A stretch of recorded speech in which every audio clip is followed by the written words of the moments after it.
G'day, Brian Martin here from Running Technique Tips. Today I'm just making a short video to explain some elements of good running technique, and we're looking at some footage now of Olympian Victoria Mitchell. She represented Australia at the 2008 Olympics.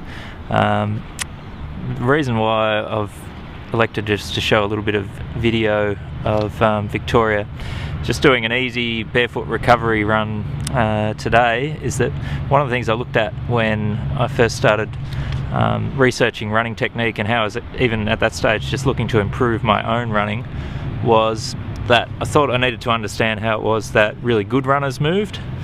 And I spent a lot of time looking into research about good runners that was available, and there wasn't a lot of that. So I then just turned to studying video and photographs of really good runners doing their thing. So that's why we're having a look at Victoria today. One of the reasons also that I wanted to do this whilst she was just running easy was that there's a lot of video of elite runners available when they're running fast, but that doesn't really help people such as myself and a lot of others who can't really envisage running 3-minute kilometre pace or even faster. It's just too far out of the realms of possibility for most runners to imagine. So we're looking at Victoria here. She's probably just cruising around at a little bit under 5-minute pace, maybe between 4:30 kilometre pace and 5-minute kilometre pace. The exact pace isn't exactly super important, but just to give you a bit of an idea of how she moves. So what do we see when we look at a good runner doing their thing? Good running, in my view, and from the research I've done, is all about coming from the hips. So every good runner I've ever looked at pretty much shares the same stable platform and core of what makes them run well. And that really is about activating your glutes really strongly, and being able to do that quite rapidly, and that's really the engine room that most good runners share. So you can see here that there's really not much motion going on with Victoria above the hips, and we just see a really gentle back and forth motion as she just pushes back with the glutes, and that just drives the legs back into and off the ground quite quickly. So there's a fair bit of, well, there is some research around that suggests that the thing that separates really good runners, even at the international and national level, from the people who are just below that, is their ability to activate the hip extension impulse more rapidly and powerfully than other people. So it's really important to actually switch on those glutes and also the hamstrings and make sure they're active just before and during when you contact the ground. If you can do that, you've got a very active landing, and it's also a pattern that enables you to load up the tendons and the muscles so that you get as much free energy as possible. So by using the glutes, they're a very big muscle group. Amongst a lot of runners, they're not very well built up, but with an elite runner such as Victoria, she's able to just activate those glutes pretty much all day long. They're a very fatigue resistant muscle group, so if you can build that area up, you'll certainly be able to run a lot better. So a couple of other things to note as Victoria is just continuing to run around, just making it look very, very easy.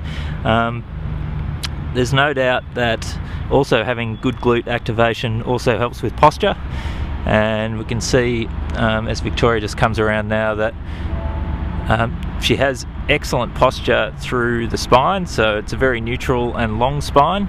Part of that is obviously having your classic strong core, but a lot of things areas that people don't necessarily realise is that the runner's core is just as much about having that sort of internal core stability.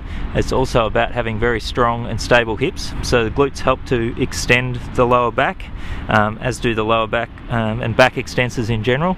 So being well conditioned around there does enable you to run quite upright. It also impacts pelvic tilt. So one of the things I've read a lot about as I've discovered more about running is It's kind of a classic view that the pelvis needs to be level. I'd probably question that just a little bit.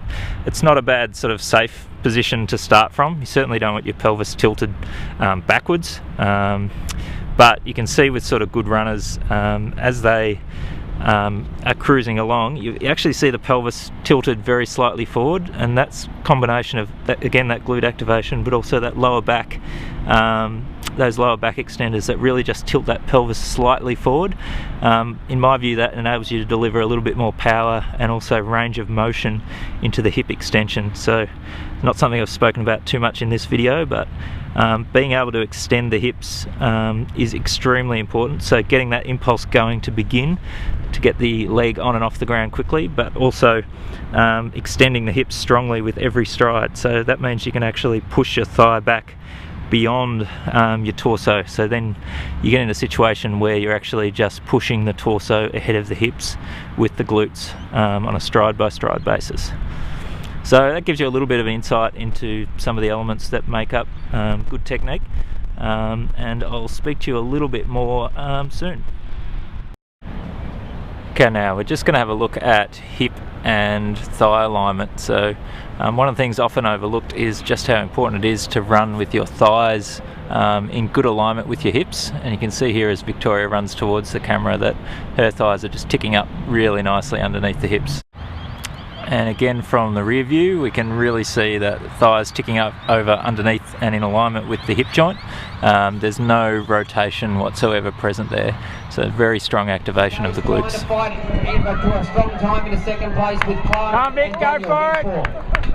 Victoria Mitchell, she's got the pedigree, a world champion representative 2007, Olympian in 2008, two-time national champion, looking to add a win here in the Qantas Olympic selection trials.